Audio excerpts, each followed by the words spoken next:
Instructions codées, langage secret, maraboutage.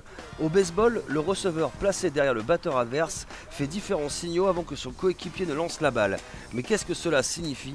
Les Dragons de Ronchin nous dévoilent l'une des relations particulières d'un sport confidentiel en France, celle entre le receveur et le lanceur. C'est ici que se déroule cette phase importante du baseball. Le lanceur va se présenter sur le monticule, placé légèrement donc sur ma droite, qui est légèrement surélevé par rapport au reste du terrain, et il va devoir envoyer la balle en direction de son receveur, qui sera placé ici derrière le batteur. Donc il va devoir envoyer la balle dans cette zone bien délimitée qu'on appelle le marbre, entre le mi-buste et le genou. Il va donc devoir lancer 3 balles dans cette direction. Si 3 balles sont envoyées dans cette direction et que le batteur ne renvoie pas la balle, le batteur sera automatiquement éliminé et ce sera la place du batteur suivant. Receveur et lanceur ont chacun une responsabilité dans cette phase de jeu où les points se gagnent et où les matchs se perdent. Edouard, le receveur des Dragons, nous explique les spécificités de son poste. Le receveur, c'est un poste assez atypique. Déjà, on est avec un harnachement, on a un plastron, on a un masque et on a des jambières pour se protéger parce qu'en fait, on est accroupi. Le lanceur lance, on a quand même 18 mètres d'écart entre les deux et il nous lance des balles que nous, on lui demande juste avant. Et notre rôle, c'est justement de diriger le lanceur ainsi que l'équipe puisqu'on est le seul joueur à avoir la défense à l'envers et donc de voir la même vision que le batteur. Cette action symbolique du baseball constitue un des moments les plus stratégiques du jeu et il met en valeur l'importance de la relation entre le receveur et le lanceur, comme nous le confirme Edouard.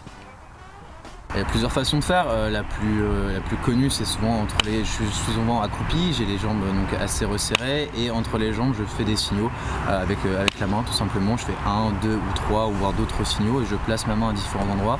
Et cette manière de faire permet au lanceur de communiquer donc avec moi et il sait ce que je lui demande.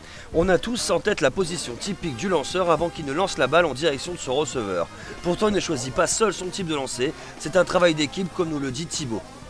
Pour un lanceur, le but c'est de livrer le meilleur lancer qui est demandé par le catcher. Ce qu'il faut savoir, c'est que c'est le catcher qui est le cerveau de l'équipe, qui voit tout le terrain. Du coup, c'est lui qui va, en fonction du jeu, de l'action du jeu ou des frappeurs que l'on connaît, demander le lancer qui va le mettre plus en difficulté. Et ensuite, le lanceur, c'est vraiment ça, c'est de délivrer le meilleur lancer qui est demandé par le catcher. Il faut bien sûr entretenir cette relation, créer une symbiose et une complicité indispensable au bon fonctionnement du duo. On passe du temps ensemble, on vit baseball tous les jours, on a la même passion. Nous, c'est vraiment une confiance totale qu'on donne au catcher. Donc après, c'est une relation qu'on instaure au fur et à mesure des matchs. Leur coach Julien nous explique à quel point ce binôme est prépondérant et surtout comment peaufiner la coordination et l'efficacité de ce duo. La paire lanceur-catcher, elle est très importante sur le terrain. Le catcher, il doit connaître son lanceur, il doit connaître les effets du lanceur, il doit savoir quelles sont les principales qualités de son lanceur, quels sont les principaux défauts, où est-ce qu'il va devoir faire plus d'efforts. Voilà, donc c'est tout le travail de préparation qu'on fait en général tout l'hiver pour que ça se passe bien après pendant la saison. Le but de cet entraînement hivernal est de réussir à éliminer un maximum de batteurs. Comment ce troisième homme coincé entre le lanceur et le receveur adverse va-t-il contrer cette entente ? Samuel, batteur des Dragons, nous donne quelques éléments de réponse.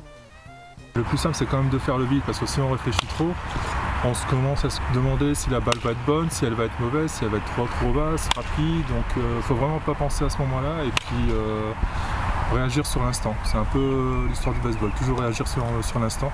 Le baseball est donc un sport complexe où la relation lanceur-receveur est capitale. Il y a beaucoup de paramètres à maîtriser et une harmonie à cultiver. Face à eux, tous les batteurs rêvent du fameux home run, ce coup où la balle passe par-dessus les grillages. Mais sur le terrain, ces deux joueurs feront tout pour les en empêcher, aux grandes dames des spectateurs, mais pour la plus grande joie de leurs coéquipiers.